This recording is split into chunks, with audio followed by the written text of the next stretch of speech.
heran gitu, punya presiden tapi cara ngomongnya itu kayak emak-emak PKK yang lagi flexing di acara arisan.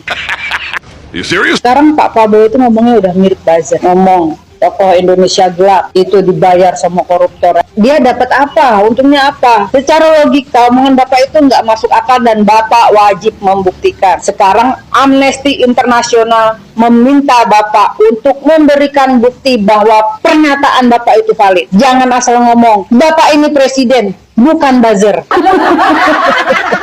Gimana sih? Koruptor itu kan orang-orang yang ada di lingkaran kekuasaan. Kalau dia mendanain oposisi, habislah dia. Koruptor itu serakah, Pak. Orang itu yang selalu ingin menjilat kekuasaan terus-menerus agar dia mendapatkan keuntungan. Lah kalau dia mendanain oposisi, kayak tokoh Indonesia gelap, dia dapat apa? Untungnya apa? Secara logika, omongan Bapak itu nggak masuk akal dan Bapak wajib membuktikan. Dengan percaya dirinya dia bilang dia mendapatkan laporan bahwa pengangguran itu menurun.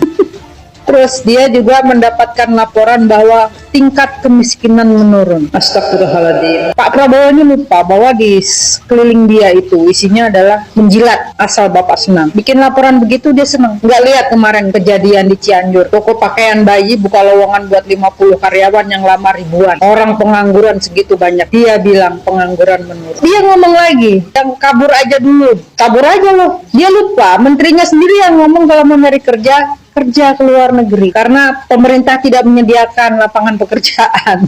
Pak Prabowo bilang ya enak aja Indonesia gelap, Indonesia terang. Ya terang buat lo dan teman-teman lo, buat pendukungnya yang sekarang lo bagi-bagi tuh posisi komisaris, menteri menjabat sebagai komisaris dan lain-lain. Enak banget Pak kalau ngomong. Ya Allahu Akbar. Pak jauh-jauh keliling Eropa, pidato sana sini keren. Pulang-pulang laporan ke Jokowi, emang Jokowi itu siapa? Atasannya Bapak.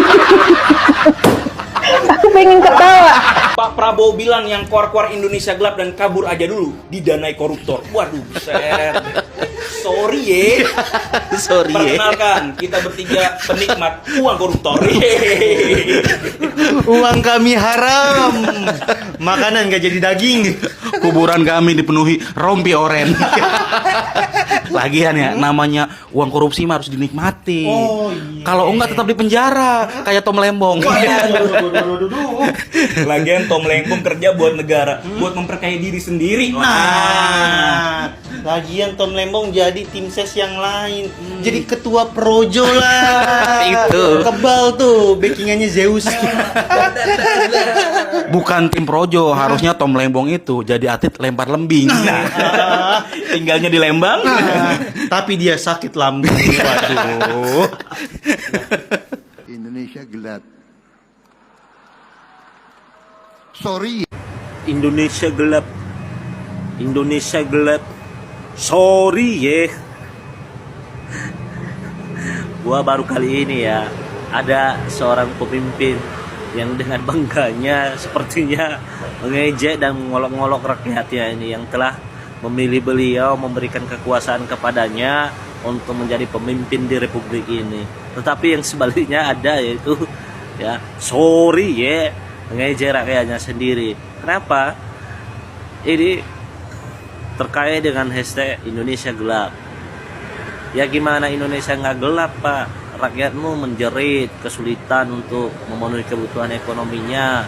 Awalnya Bapak waktu kampanye menjanjikan yang namanya membuka lapangan pekerjaan, tetapi yang terjadinya malah maraknya PHK Pak.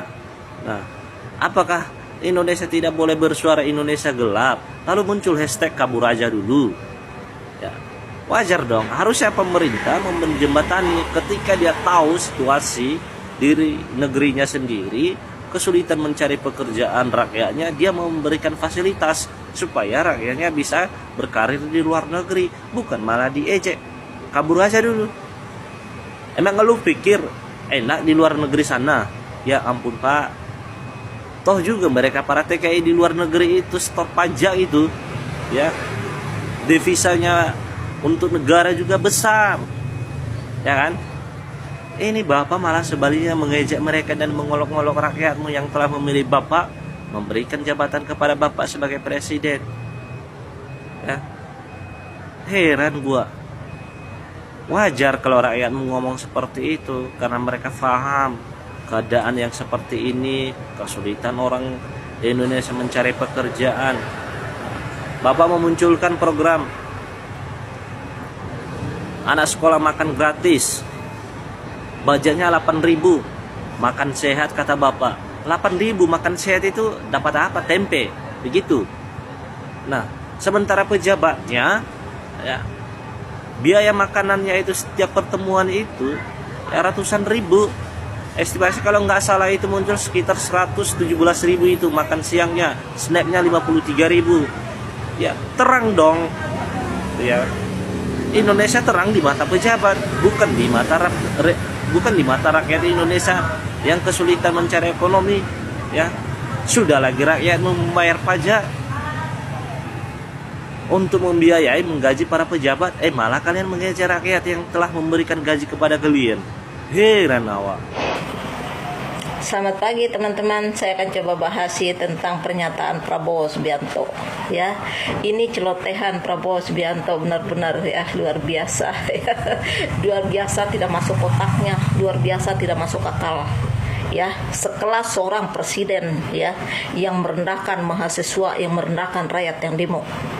Celotehan Prabowo Subianto ya mengatakan kalau yang demo itu disokong oleh koruptor. Ya, kira-kira teman-teman ada nggak koruptor yang mau rugi? Semua koruptor menginginkan duit, mau haram mau halal duit itu koruptor tidak peduli, ya, karena itu cara mereka menafkahi anak istri mereka, ya. Bagaimana seorang koruptor mau rugi, ya, membiayai demo? Kalau Prabowo dibiayai kampanyenya sama 9 naga, saya percaya. Kenapa? Ada keuntungan yang didapat dari Prabowo Subianto, ya, ada yang diharapkan. Nah, kalau koruptor membiayai, menyokong para demo, mau dapat apa? Apa yang didapatkan? Rakyat demo Prabowo Subianto karena kami tahu hak kami. Rakyat demo menagih janji daripada presiden karena kalian sebelum jadi presiden menjanjikan lapangan kerja sekian, mengangkat demokrasi, mengangkat hukum, mengangkat tentang ekonomi, mensejahterakan rakyat, ya, memberi yang terbaik untuk rakyat. Itu yang kalian janjikan.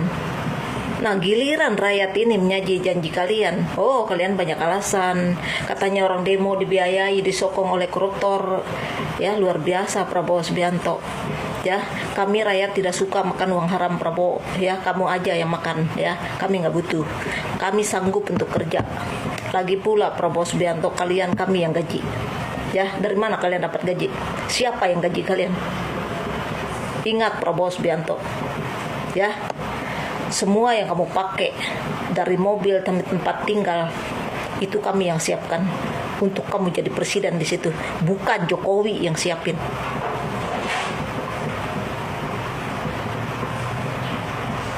Baru kali ini ada seorang presiden yang merendahkan rakyat, merendahkan mahasiswa. Di era Pak Harto mahasiswa sangat ya dihormati. Kenapa di era Prabowo ini? Ada apa dengan Prabowo? Apa sudah kebablasan? Apa sebegitu bahagianya bisa jadi presiden? Kok ada presiden yang bermusuhan dengan rakyat? Kalau sudah tidak mampu jadi presiden, turun, ya. Ini negara kami. Dan kami tidak butuh presiden yang tidak mampu kerja. Kami ini rakyat tahu hak. Di dalam diri kalian pemerintahan ada hak kami rakyat.